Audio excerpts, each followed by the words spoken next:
Selamat pagi, teman-teman dan Bapak atau Ibu dosen yang terhormat. Saya di sini Aulia Ilmi Maulida Firdausi dengan NIM 192231119 akan menjelaskan sedikit tentang validitas dan reliabilitas pada metode FFQ dan SQFFQ. Baik, berikut adalah jurnal yang saya review. Yang pertama ada tentang SQFFQ dan jurnal yang kedua adalah tentang FFQ. Untuk jurnal yang pertama berjudul The Estimation of Cholesterol Intake in Elderly, Reliability and Validity of Short, Semi-Quantitative Food Frequency Questionnaire. Kemudian untuk jurnal yang kedua yaitu FFQ, saya mengambil judul Validity and Reproducibility of Malaysian Food Frequency Questionnaire for Dietary Intake Related to Colorectal Cancer. Baik, berikut adalah latar belakang mengapa saya mengambil materi ini. Jadi yang pertama, asupan makanan itu berperan dalam penyakit degeneratif, contohnya hiperkolesterolemia, kemudian kanker kolorektal. Nah, metode gold standar yang biasanya digunakan kayak food record, kemudian seperti 24-hour recall, itu valid, namun kurang praktis apabila digunakan untuk survei yang berskala besar. Nah, oleh karena itu, metode FFQ dan SQFFQ ini dipilih karena dia lebih efisien untuk survei-survei yang berskala besar, terutama karena metode ini berfokus pada pola konsumsi dan nutrien-nutrien yang spesifik. Nah, selanjutnya adalah metode penelitian. Untuk metode penelitian ini ada dua. Yang pertama adalah jurnal yang SQFFQ. Nah, pada jurnal ini sebut saja lah kita jurnal elderly gitu ya. Ini penelitiannya dilakukan di Surabaya. Kemudian jurnal yang kedua itu kolorektal. Ini penelitiannya di Malaysia. Nah, untuk jurnal yang pertama ini desainnya dia menggunakan cross-sectional. Kemudian instrumennya ada SQFFQ, ada 25 item makanan kolesterol. Kemudian validitasnya diuji dan dibandingkan dengan 6-day food record. Untuk reliabilitasnya, dia diuji dengan tes retest 1 bulan, ada ICC dan ada Cronbach Alpha. Kemudian untuk jurnal yang kedua, ini kita anggap saja jurnal kolorektal begitu ya. Ini dilakukan di Malaysia nih. Untuk desainnya mereka menggunakan validasi metode. Instrumennya itu FFQ, ada 142 item makanan. Kemudian validitasnya dibandingkan dengan 3 days food record. Berbeda dengan sebelumnya. Kalau yang sebelumnya dia 6 day, kalau yang ini 3 days. Kemudian untuk reliabilitasnya dia FFQ yang pertama dengan FFQ yang kedua dibandingkan. Ini jaraknya 2 minggu. Kemudian juga korelasi dan cross classification. Baik, yang selanjutnya ada dari hasil validitas. Nah, untuk jurnal yang elderly, yaitu SQFFQ, dia itu valid untuk 6-day food record.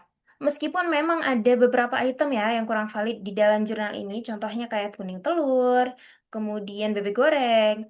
Nah, untuk jurnal yang kedua yaitu FFQ, dia korelasi spermannya signifikan 62 hingga 75%, yang mana artinya kuartilnya itu sama atau berdekatan.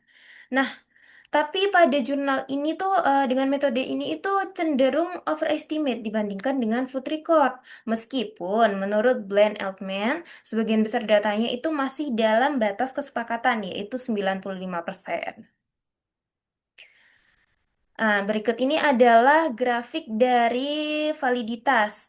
Perbandingan antara grafik validitas dari SQFFQ dengan FFQ. Bisa dilihat bahwa keduanya masih dalam rentang sedang ya, meskipun memang FFQ-nya untuk yang jurnal anggap saja kolorektal ini tadi lebih tinggi daripada dengan jurnal dibandingkan jurnal yang lainnya. Oke, selanjutnya adalah hasil reliabilitas. Untuk jurnal yang SQFFQ itu ICC-nya 0,6, Cronbach alfanya 0,7. Hal ini menunjukkan bahwa konsistensi internalnya itu masih cukup baik gitu. Nah, untuk yang jurnal kedua, yang FFQ, yang kolorektal, itu korelasi Spearman-nya 0,45 hingga 0,64 antara FFQ1 dan FFQ2. Nah, ini memang lebih baik ya dibandingkan dengan jurnal yang sebelumnya. Kemudian juga pada jurnal ini klasifikasi kuartilnya 77 hingga 89% benar. Untuk yang salah klasifikasinya rendah, ada di 2 hingga 8%. Nah, berikut adalah grafik reliabilitas untuk perbandingan SQ-FFQ dengan FFQ. Bisa kita lihat di sini untuk yang kolorektal, yang FFQ, dia itu lebih tinggi daripada dengan ya dibandingkan dengan yang SQ FFQ. Hal ini terjadi karena memang FFQ itu item atau butir pertanyaannya itu lebih banyak ya, sehingga dia itu lebih menggambarkan begitu bagaimana preferensi, bagaimana pola konsumsi pangan seseorang.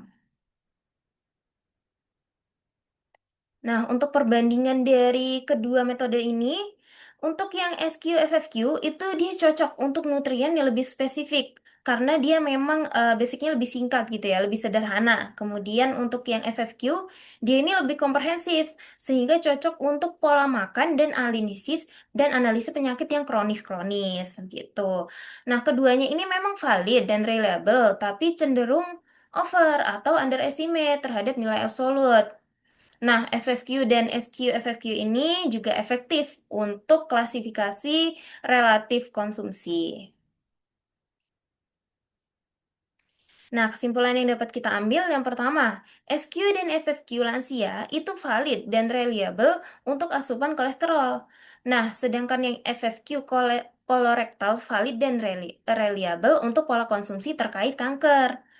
Nah, pemilihan instrumen itu harus sesuai dengan tujuan penelitian. Misalnya, ingin penelitiannya itu lebih ke yang nutrien spesifik, maka bisa menggunakan SQ-FFQ. Tapi apabila ingin lebih yang ke pola diet komprehensif, maka bisa menggunakan FFQ. Nah, untuk penelitian yang mungkin membutuhkan akurasi lebih tinggi, bisa juga dilakukan kombinasi dari kedua metode ini. Sekian yang bisa saya sampaikan, kurang lebihnya mohon maaf. Apabila ada masukan dan kritik ataupun saran, saya menerima untuk perbaikan saya ke depannya. Sekian dari saya dan terima kasih.